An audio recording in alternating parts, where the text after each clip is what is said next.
Hello ladies and gentlemen, welcome to a new night point of view review. In front of us is the new Renault Megane facelift. This is the Edition 1, the most expensive package you can get. 38,000 euros is the price tag. If we come closer to the car, it should register the key and turn on the lights. As you can see, dim, not bright. They kind of brighten up a little bit when you approach the car, as you can see from the rear.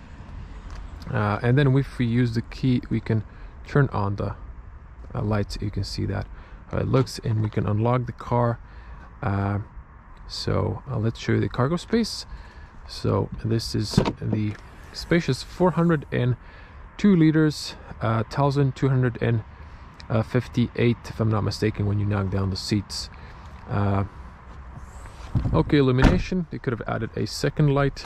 Now if you lock the car, you can see the turn signals are solid, and when you unlock it, you have the dynamic turn signals, so that's very elegant. Front door handles illuminate. We are sitting on 16-inch alloys, standard, very comfortable. And just to show you from the front, if we turn on the LED lights, so these are standard LED lights, no matrix, but we're gonna test the performance in pitch black outside the city. So let's hop inside. This is the 1.3 liter 4-cylinder inline petrol engine with 140 horsepower. A link to 7-speed automatic. Now I'm gonna put my key here. You can see the interior. Seat belt on, safety first. We have some ambient lights in the middle bridge and in the front doors. Light's gonna fade off. I'm gonna hold the brake, turn on the electronics. You can hear the purring sound of the petrol. There is a heads-up display, but I'm not sure if you will be able to see it. Even for me, it's not the best angle, and it's fixed. There is no way to adjust the height of it for the projection. Now I figured how to reset the computer for the consumption. So you have to hold the OK once you're on the consumption. So we're gonna see what's the best consumption I can get in a little test as well later, and then I'm gonna cut it at some point in the video. Now let's do some speaker demonstration here.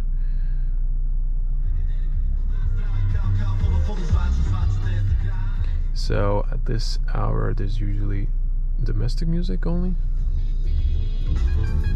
So I can't play for too long, not to get a copyright strike, but the bass speakers are quite decent, I would say. And you know, if you always have extra money, you can upgrade, but pretty solid. Over here we can see the navigation. We have 3D buildings. You can change the orientation of this. And what's also interesting is you can see the whole city, the traffic lights, stuff like that. Over here we have a display. So if I change here, then you can see the map in the middle. And just to show you, so if you press here on the sense, you can have my sense, so you can customize every driving style. We have here sport. In that case, the digital cockpit changes. And then if we go to the comfort, also changes, and the colors change as well. You can personalize the colors, and each doesn't have to be necessarily like the color of the name of the driving mode. For now, we're gonna stay in my sense. And just to show you here on the home screen, so we have here the basics, and you have here weather, driving mode, and all the safety features that are on. And then if you go to the apps, I'm just gonna keep it on navigation. Let's head on, put it to drive, not lose time. So the turning maneuver is excellent. Oh, that's a good thing. And we also have a cornering fog lights. So and those dynamic turn signals. So I like the French cars have borrowed some nice features from the German cars. And now I'm going to put it to actually comfort. And going for the speed bump. That's nice and comfy. So a little manhole, uneven parts. We have a suspension that is quite comfortable, and we have also 16-inch alloys, so more tire means more comfort, and that's the part I like personally, and that's why I love French cars as well. So this car is very comfortable on the road, and it really feels nice. And now I'm going to probably switch it back to my sense in a moment, but let's first stop to this traffic light. So there's waiting for an extra arrow. I'm gonna put it to my sense, and there we go. Okay, well, let's start talking. 140 horsepower petrol engine, a very silent petrol engine, smooth running. I like it. Automatic gearbox. Today it was mixed feelings. Sometimes it runs perfectly, it's nice transitions, it speeds up nicely, but sometimes it acts, how would I describe this, like it's a beginner driver that just got his license on a manual shift stick. It's jumpy, it shifts wrong, or it takes a while to figure out that it needs to speed up. Not the best automatic I've driven. If you speed up, it sometimes acts stupid a little bit, sometimes it acts normal, and the car, when you're letting the go of the brake and the car just starts moving fast suddenly sometimes. So I don't know if this is when the car is cold, when it becomes warmer, it just acts normally. I don't know, but it's there, so have that in mind. Let me just change lane here. So the car easily speeds up. 140 horsepower is quite enough. You're gonna see on the highway, it easily picks up speed, same as in the city. Now steering, you have 3 steering levels, so you can have like really comfortable, easy to maneuver, like standard setting, and sports setting, where you get a lot of feedback, and it depends on the driving mode, and you can customize each of those. So that's very practical, so it could be progressive. Now I talked about comfort, suspension, stability on the road. Well, stability, if you go really rough into the corners fast, the car is going to lean and the back end will stick a bit, but the electronics will put you back on track. Now the brakes are standard, not too aggressive. When you push it harder, it does its job, so nothing too much to comment on that. Very standard. Overview in the car is excellent, through the side mirrors, through the rear mirror, but you get a light only for your blind spot. It doesn't make a beep sound, so I wish they had that in Renault. And soundproof in this car is, I would say, one of the better cars, one of the better soundproofs, so it's quite good, even on higher speeds. And the comfort inside the car as well. The seats, these seats are very comfy. They have lumbar support. The driver's seat can be adjusted for the height as well. The front passenger doesn't have those features, but I've driven my girlfriend today for a short drive. She was comfy on the front as well, so there you go. So I think we covered all the stuff about this car, the general stuff, the basic. And now the headlights. We're gonna come after the highway to the part where there's no street lights, but as you can see here, the road markings are relatively fresh, and I think the LED headlights are quite decent. They aren't matrix, and Renault mentioned they will add the matrix in a year or two in a new model. So for now, you are limited to this, but it's nice that it is standard feature, so you don't have to pay an extra. And something I do like about Renault is the fact that they don't have too many options.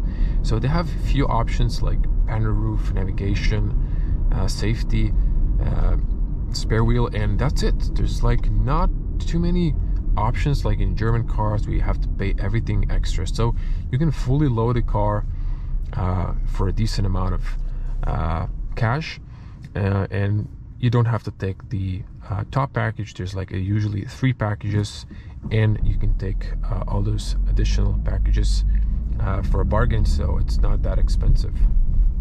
And spending time with Renault, I must say, it's a very comfy car. It's a relaxing car to drive once you get the feeling for it, and it's elegant looking if you like the design of the exterior and the interior, and solid made.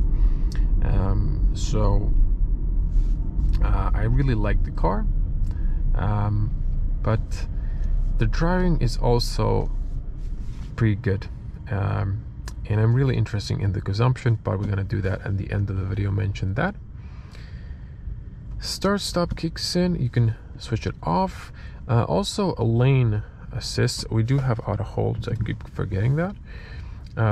You do have a lane assist. You can turn it on just to warn you when you're crossing the lane, or you can turn the lane assist on, but I'm not happy with it because it bounces you left or right like a ping pong, so it doesn't keep you in the middle. Sometimes if the car is going straight, yes, it's in the middle, but once you go to the side, it pushes you back, and then it starts beeping, and then it keeps you in the lane, and then I don't know, it's gonna give up or start stopping the car. So a little camera issue here, the voice commands, so it'll think that you know, you're not driving or paying attention. It's gonna start pulling you down. So while I'm waiting at a traffic light, I realized I cannot see the traffic light because of this middle mirror, and the camera system around it is just big, which is not good. You know, for the most part in Europe, traffic lights are usually not across the traffic intersection, they're in front. So if you're a tall person, that might be an issue. We're coming to the highway now. I'm avoiding this big manholes. That's why I was going a bit zigzag.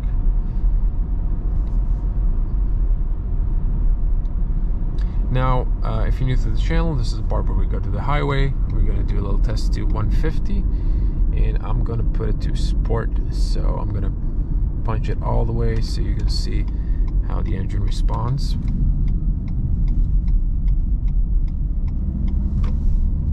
I'm really sorry you can't see the heads-up display, but I can see it, but like not the best, but it's very basic, so you're not missing a lot. But once you buy the car, or if you buy it, then you can see it in action.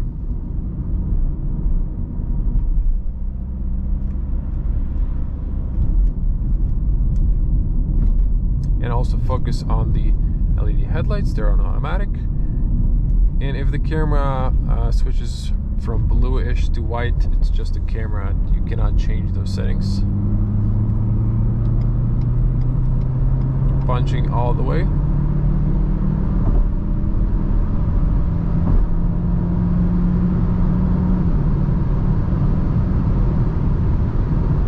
No problem whatsoever.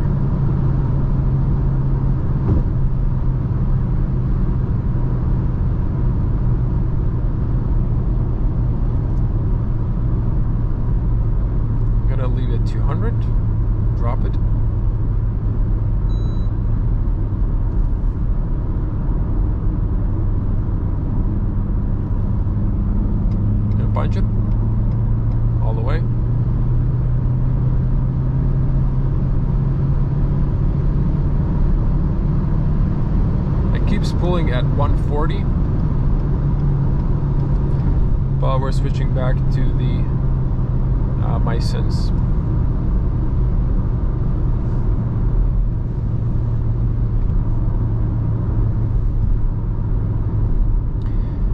So the tarmac here is a little bit rough.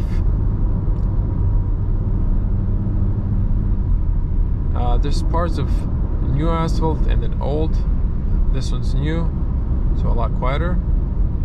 And then it gets to the rougher part. Speed up to 130. By the way, the LED lights are awesome. This is the long beam automatic. Especially when you have nice fresh road paintings.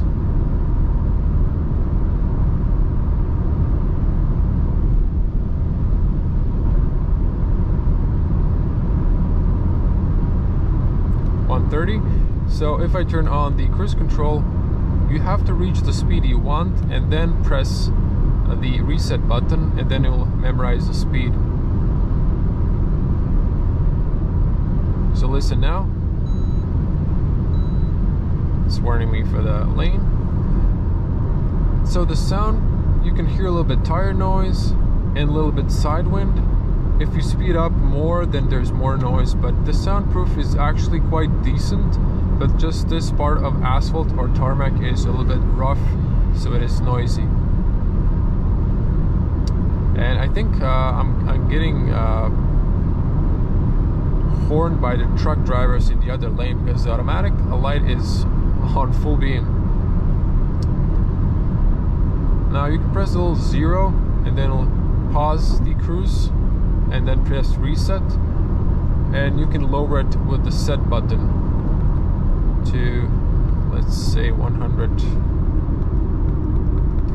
And now it does shut off the long beam for the incoming traffic in your lane, but it looks like it doesn't really recognize the traffic in the other lane, so that is not good,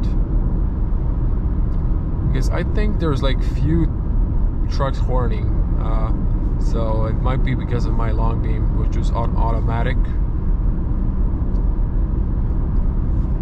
You can set the distance quite easy with a button, pretty much straightforward. And I like the navigation, and I like the fact that you have physical AC controls, so that's a nice thing. And even the vertical screen is such a nice, because it's just a little bit different. It's like in a Tesla, but a little bit different again, because of the all other cars have it horizontal.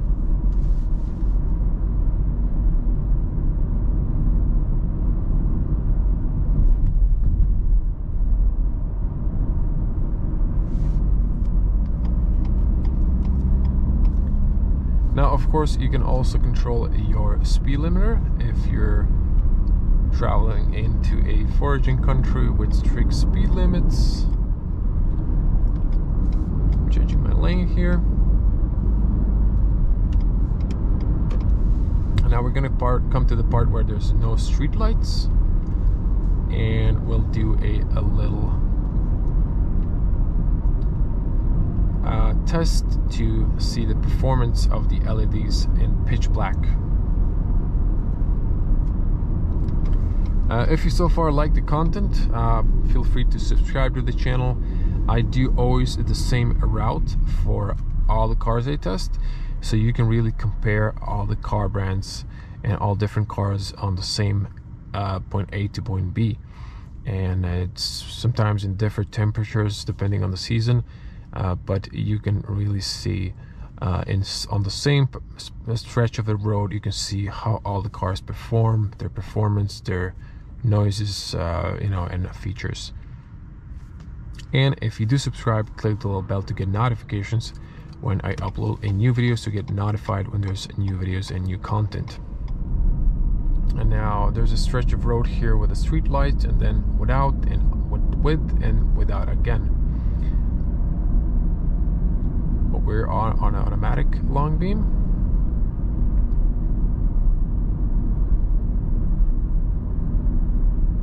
There we go, turns on. And then once we come to the street light again, it will automatically turn off. It also turns off for the incoming traffic.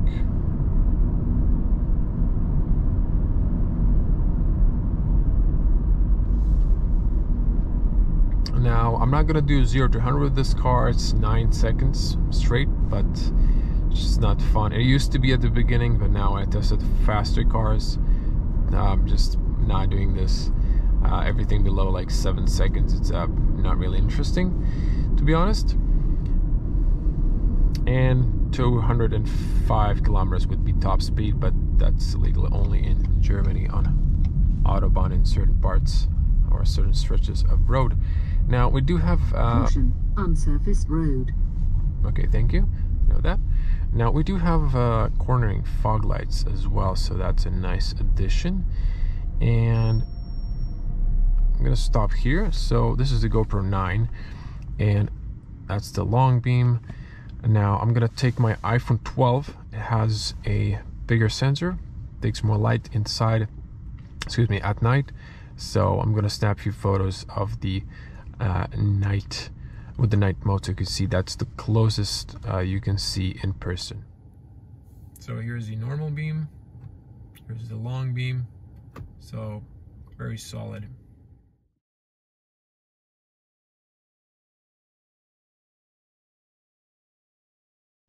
Now as you can see, I'm driving 30, and then if I speed up 40, the long beam turns on. And then if I slow down, it turns off at 30. So again, auto hold. And let's check here the navigation. So if I type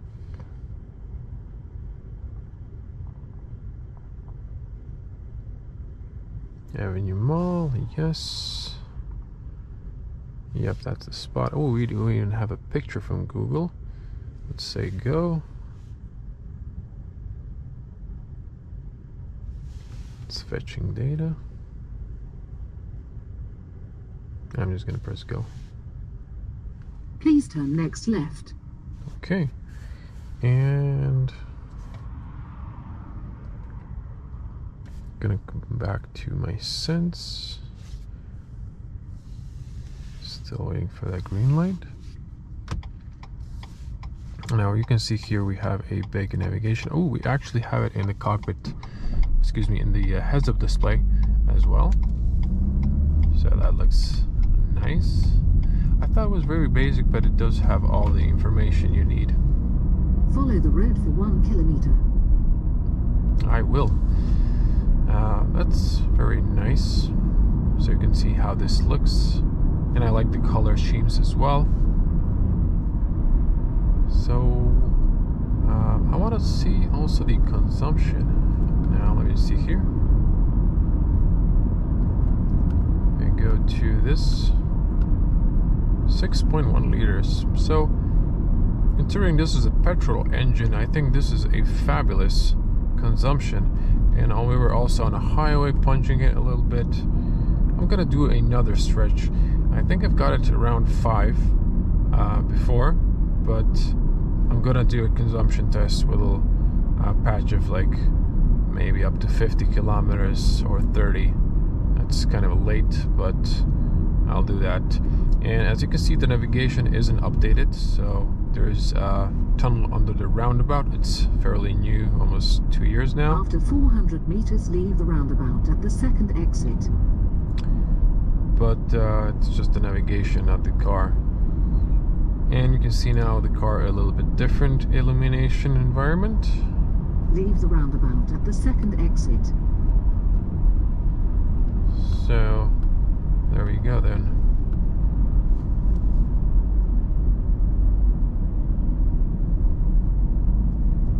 Now follow the road for 1 kilometer. Moment for my thumbnail. Oh, someone got pulled over.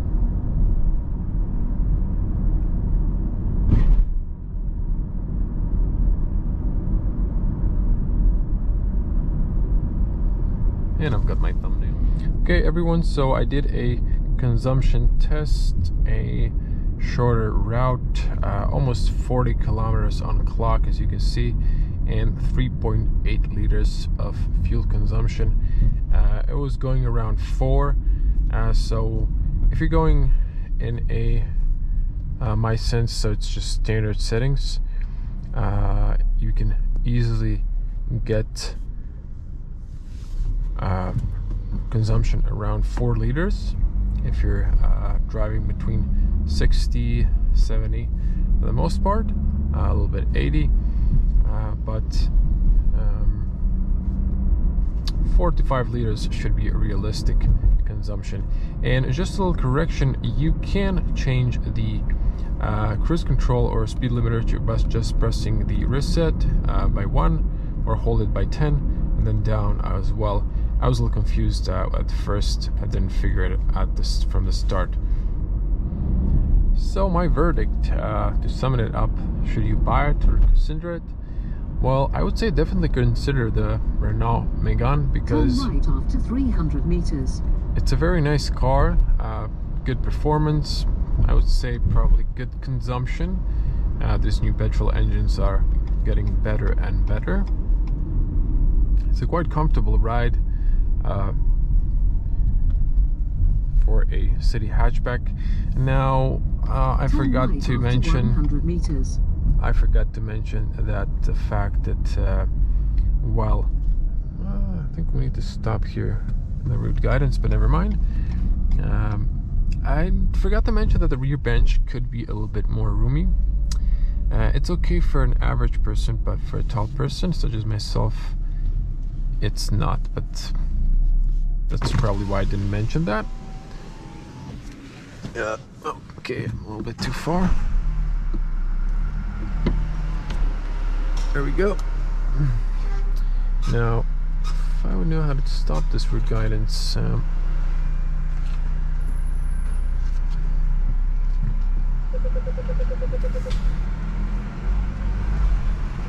now the rear window doesn't go all the way down. You have reached your destination. Oh, okay, so thank you. Now we end up in the garage. If you're new to the channel, it's now in a night mode, so the lights are on saving, but we have a spot here. So put it to reverse. We have a decent backing camera, very good, fairly crispy. Now the reason I like to check my mirrors, not to trust the cameras, is because I'm getting close to the place over there. So when you have space, it's just easier to realign with your mirrors. I don't want to risk it with a test car. So there we go. The backing camera is excellent. Perfect. So I hope you liked the video. If you do, make sure to give it a huge like, be a cool person. Again, subscribe to the channel if you like the content, and in that case click the little bell to get notified when I upload new videos. Don't forget your keyless key fobs in the car, your smartphones and your valuables. And I hope I'm gonna see you in the next video. And I'm just gonna do a little walk around the car. So very elegant, these new facelift LED taillights with a signature. I really like those. And then to come to the front, so this brown color is called brown solar, and this is the front once again. And if I come closer to the car, you can see those LEDs, and then if I turn on, yep, so looking good. And I really like the facelift Megane. So once again, the taillights and when you lock it. So thank you for watching. As always, stay safe on the road and at home. I'm gonna see you in the next one. Bye.